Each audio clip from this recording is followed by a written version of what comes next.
Colombia's largest rebel group, the FARC, announces it will release what it calls its remaining prisoners of war and calls again for talks to end the country's civil war. You're watching Inside Story Americas from Washington.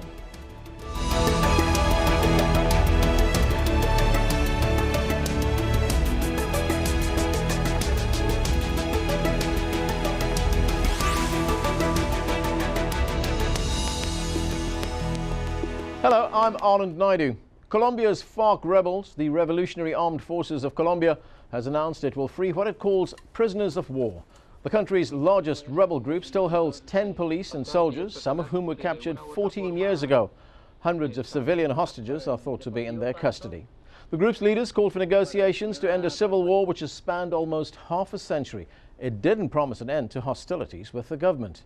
President Juan Manuel Santos described the move as an important step, but not enough to start peace talks.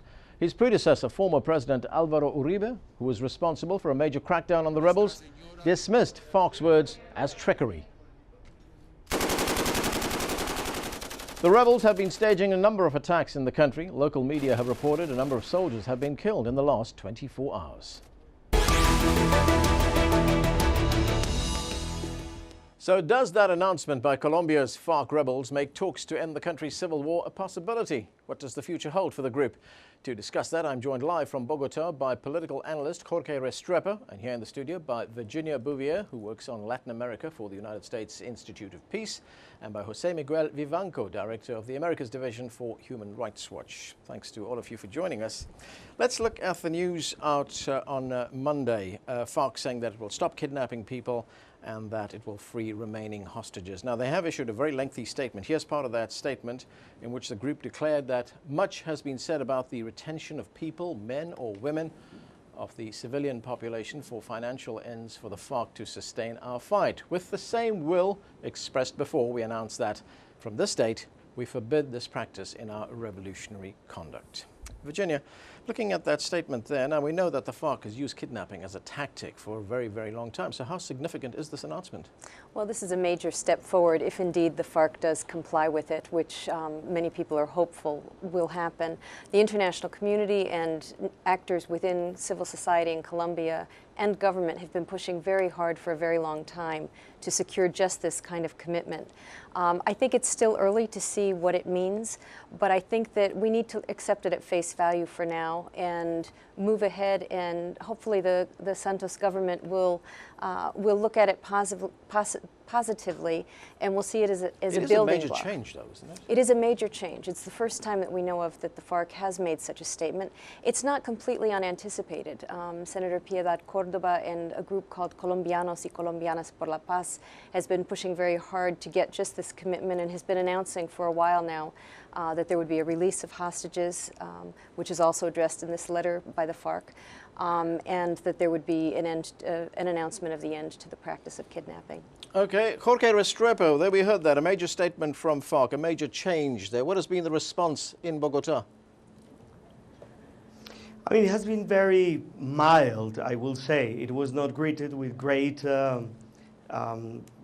happiness or a little bit of incredibility. A lot of the analysts and political parties and political actors, as well as the government, has said that they need to wait and see, and also mention the fact that this could be another case of an announcement that is never, applied or complied by the FARC. Then it's a little bit of incredibility here. I will say that is the mood in the city. Okay, Jose Miguel, I mean, there we heard it, there seems to be some kind of a trust deficit here when it comes to negotiations between the Colombian government and FARC. So how should we be looking at this? I think the FARC has very little credibility in Colombia, and as well as outside Colombia. It's not just a question of lack of trust between the government and this organization. This is an organization that engages on systematic atrocities and profit on narco-trafficking and abduction. Also recruit minors as part of their practice. So, this organization really has a very, very low capacity to persuade the general public in Colombia. But there was also a time when the FARC was saying that the government of Alvaro Uribe was not acting in good faith, was not negotiating in good faith? Well, you know, the government of Uribe actually never really pretend to negotiate with the FARC. The government of Uribe openly and publicly engaged on use of military force to basically deliver the capitulation of the FARC.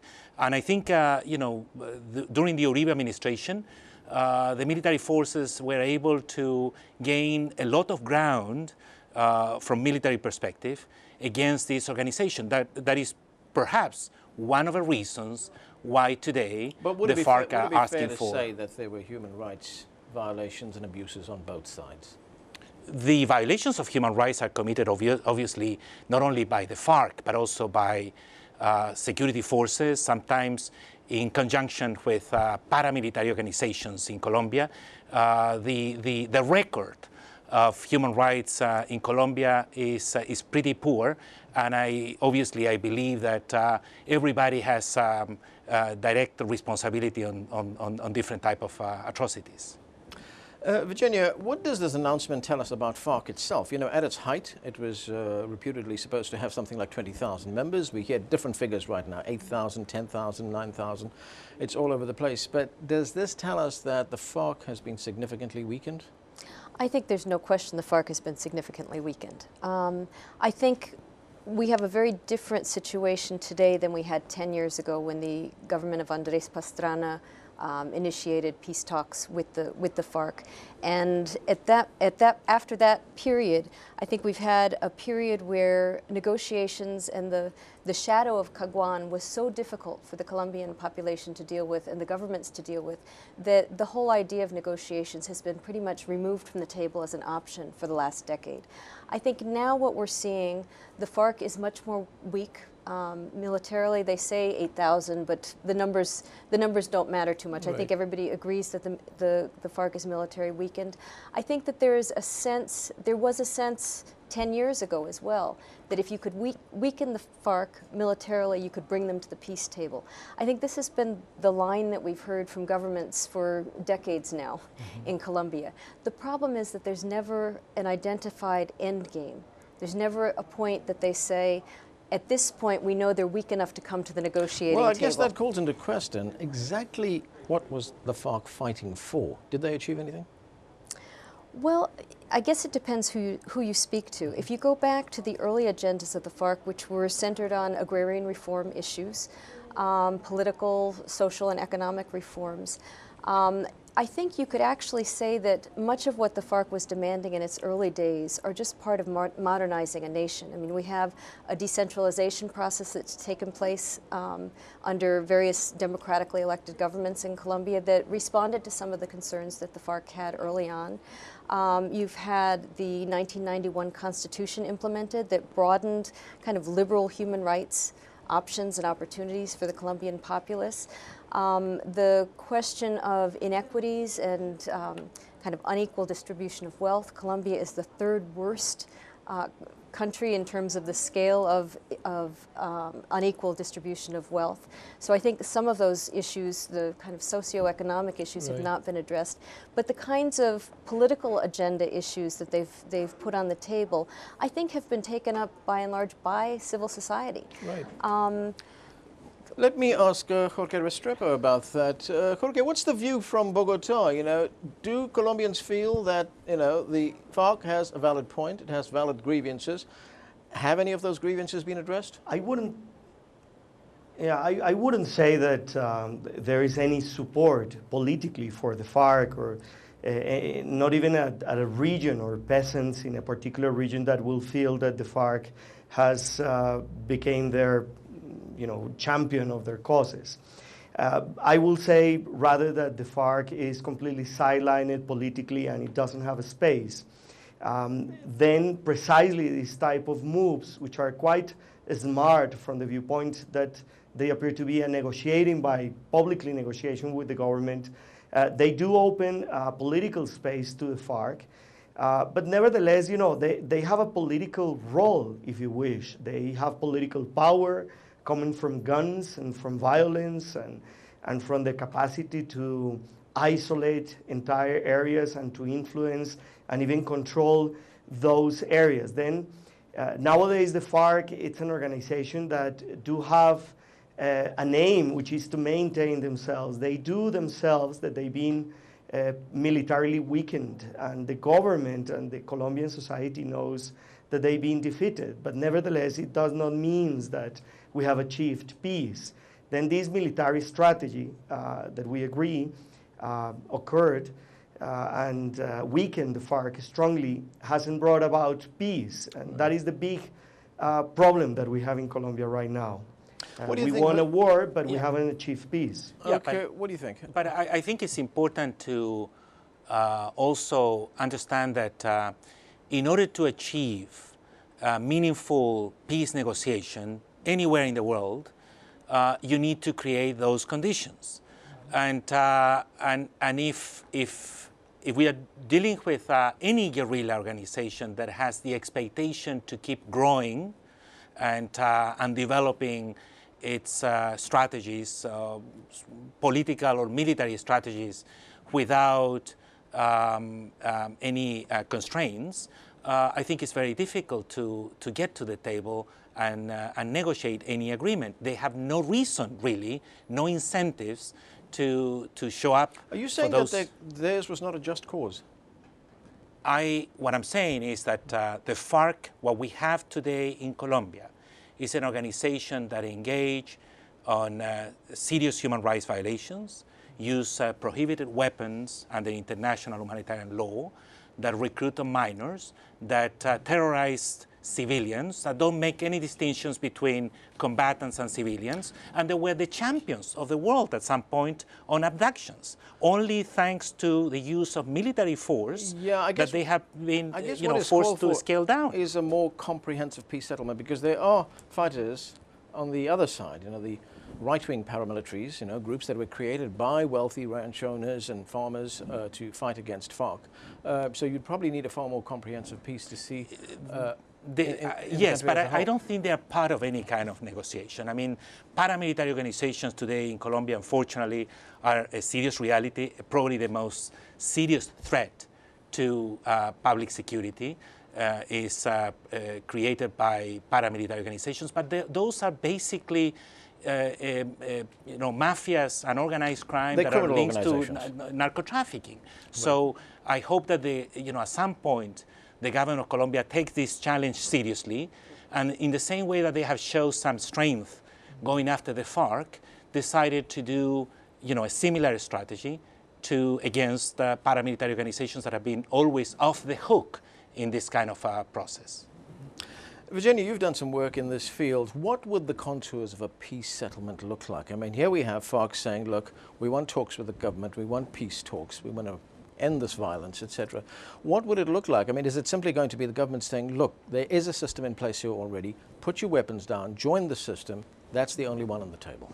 Well, I think, first of all, that if there's a process that takes place, the Colombians will have to define what that will look like. I think there are a number of elements that have emerged that suggest the contours of what parts of it would look like. First of all, I think there's a real difference between the peacemaking and the peace building.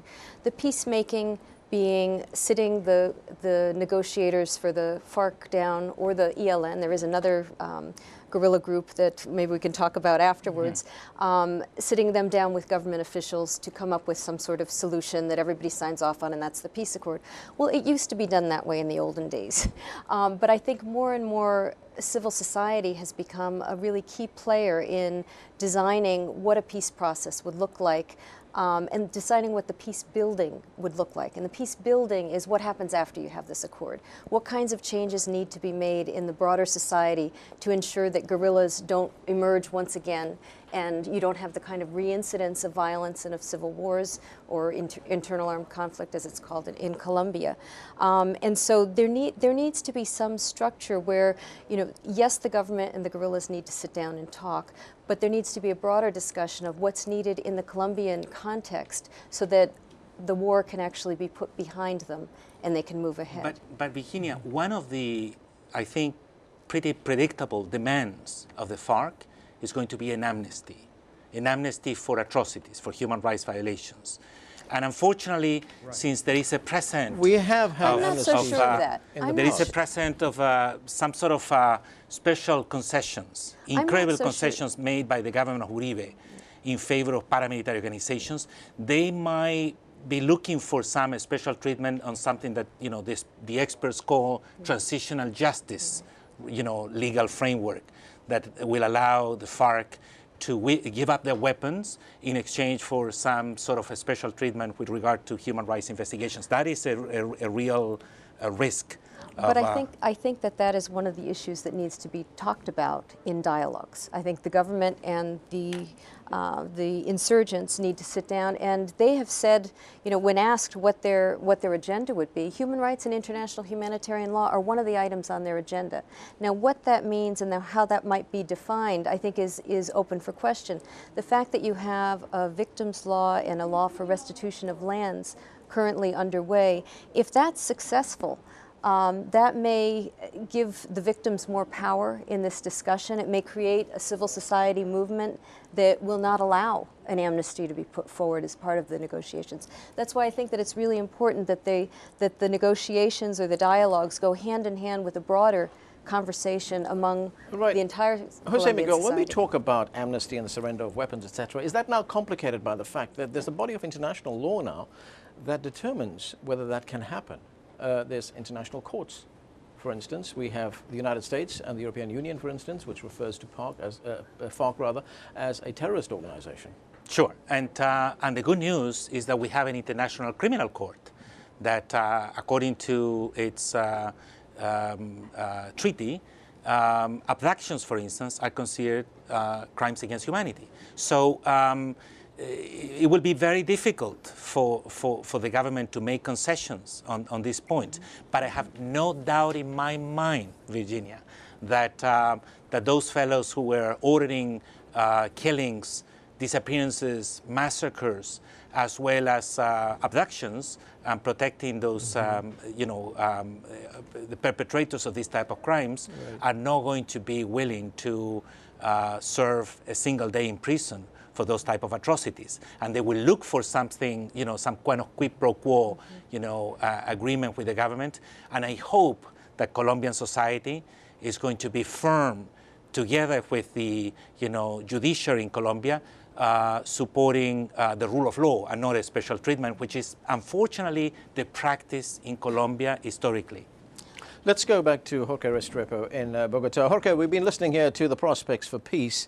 And I was just wondering, is there the political will on the part of the Colombian government to enter into talks with FARC right now? Or does it feel we hold all the cards right now? This is a weakened organization. We can have it our own way if we just sit this out.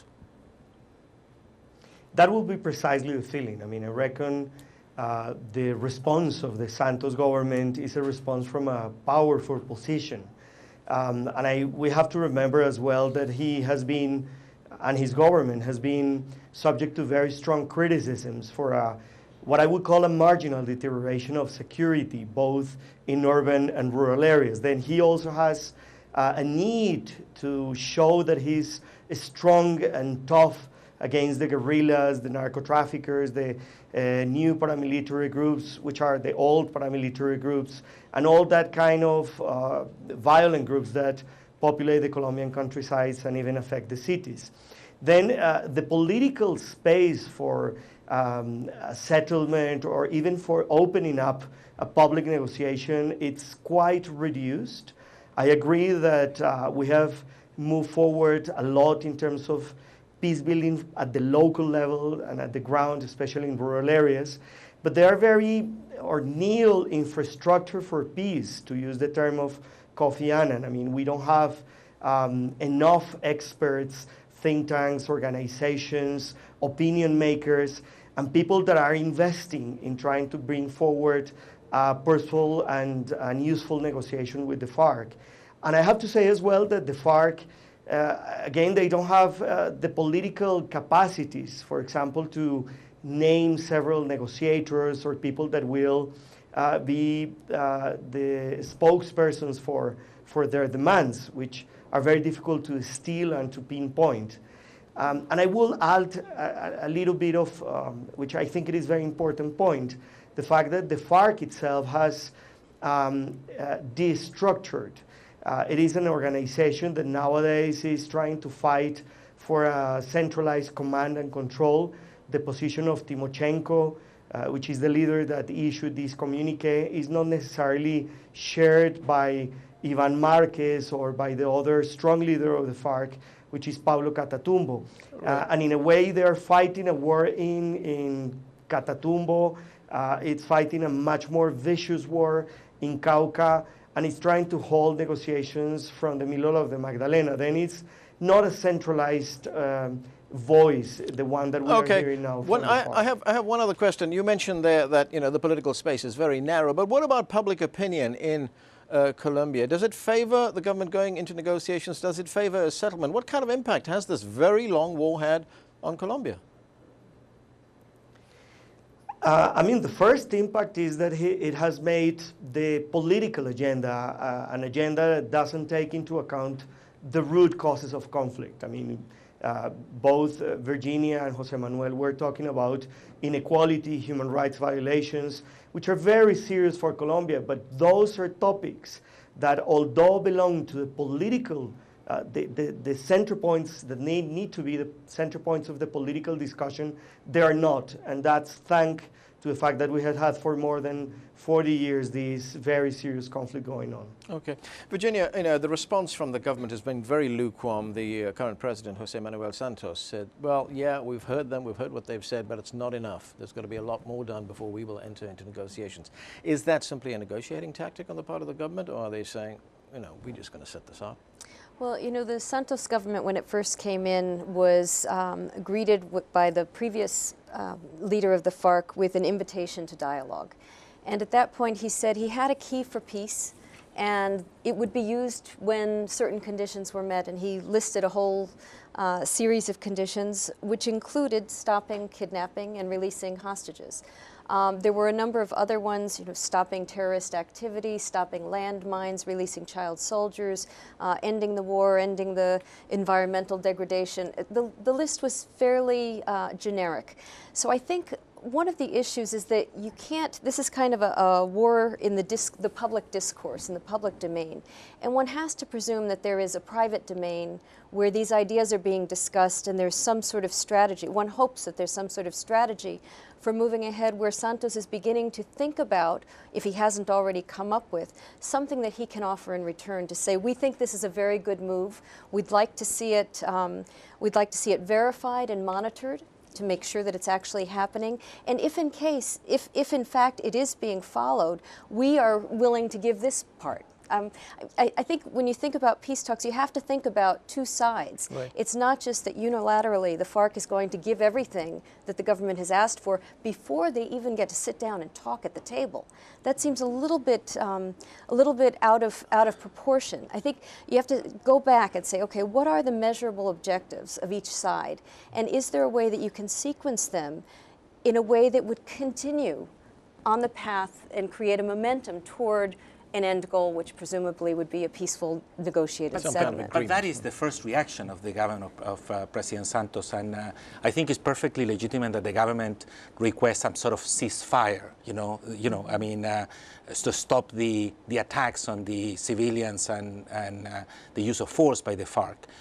We will see how the FARC is going to react. I mean, this is... But there is a problem of trust there, isn't there? Because just in the past few weeks, when FARC said that it will release a number of soldiers that it was holding, that was abandoned because it said that the government had, in its words, militarized the situation. In other words, they'd sent soldiers and surrounded the place where the exchange was going to take place.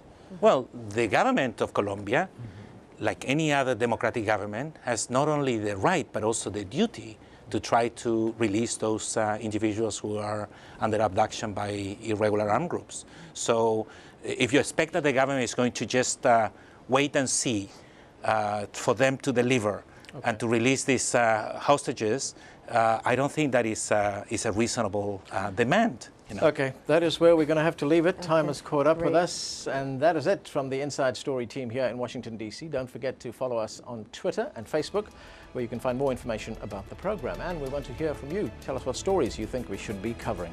Send your ideas directly to us at InsideStory@aljazeera.net.